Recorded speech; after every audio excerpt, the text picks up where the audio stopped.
This is week 11 and we're looking at the Highland cow, and what I'm going to do for this video is just focus on the features like the eye and the nose, and also the fur, just to look at the more detailed aspects of this painting.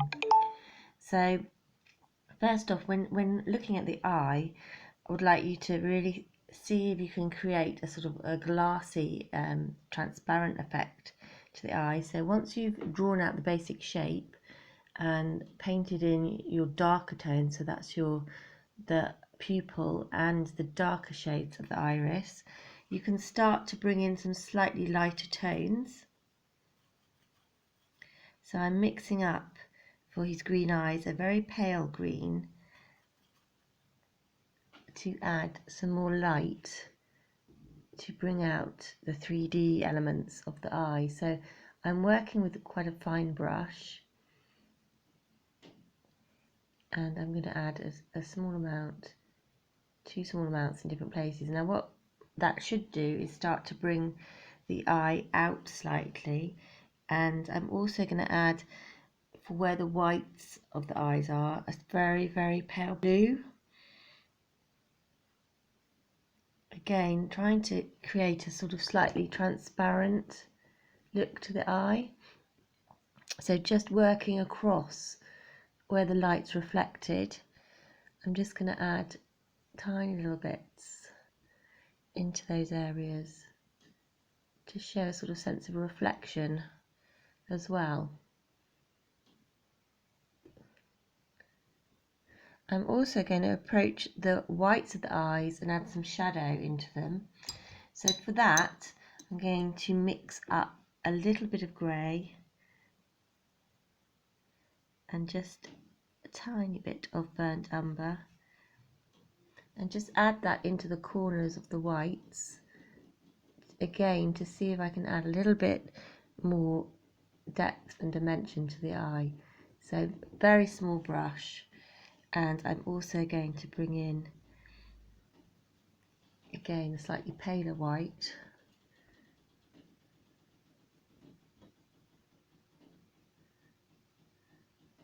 to graduate that in.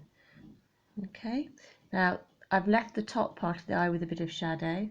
I'm going to now just show you the eyelashes, because they are quite long and need a little bit of attention as well. So I'm going to mix up a very pale brown, almost beige colour, with yellow ochre, burnt umber and a good amount of white. And I'm going to use one of my finest brushes and just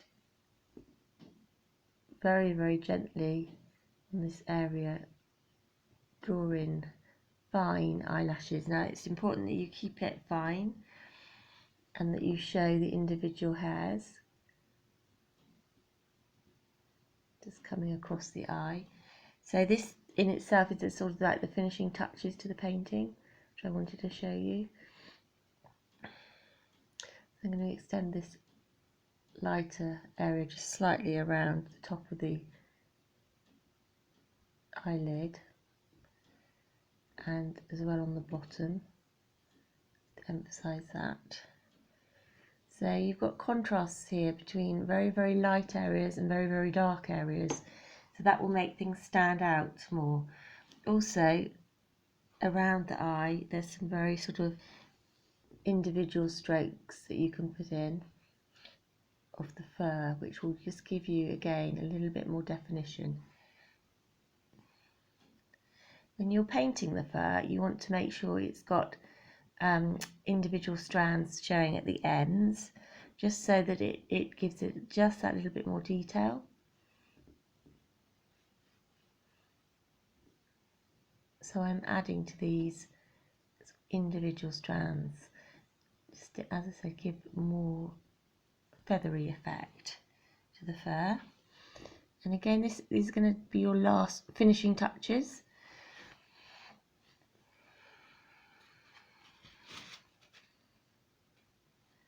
So I'm mixing up now a very sort of pale orange. Again, I'm using my lighter tones just to sort of add a little bit more definition to areas of the hair, the fur. I'm doing this with a small brush and just gently bringing it around the edge of the eye. And while this is wet, you can still bring in and come in with some white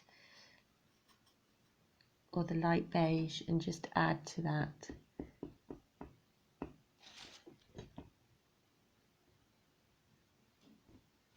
The other area I wanted to demonstrate was the nose area.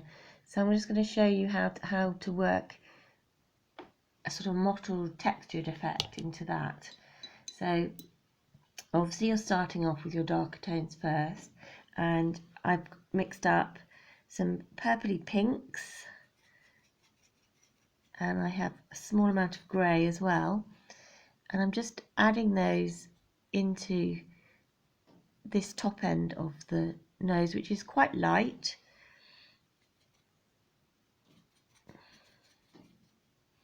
So I'm just going to add a little bit of variety of brush marks, directions as well.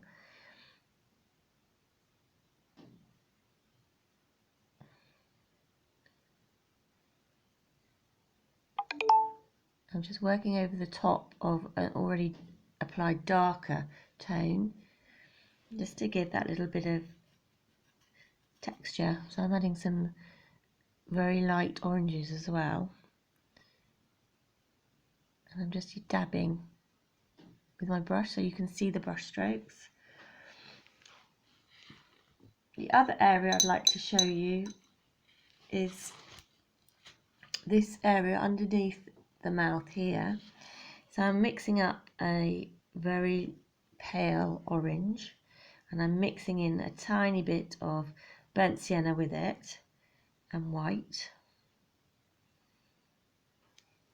and I'm just going to highlight some of these areas here just to make it stand out just that little bit more.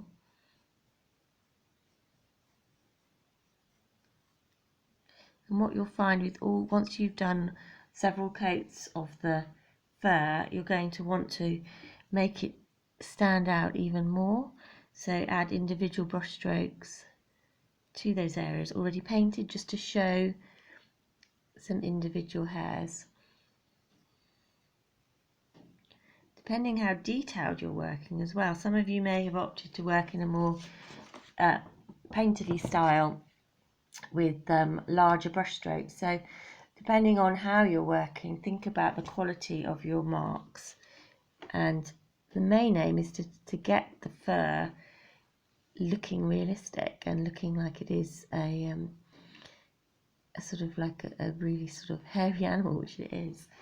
So these layers are going to take a little bit of time, and they can be quite considered, and I'd like you to use this video for your finishing touches to your painting, and I know you're going to enjoy this. Okay, thank you for watching.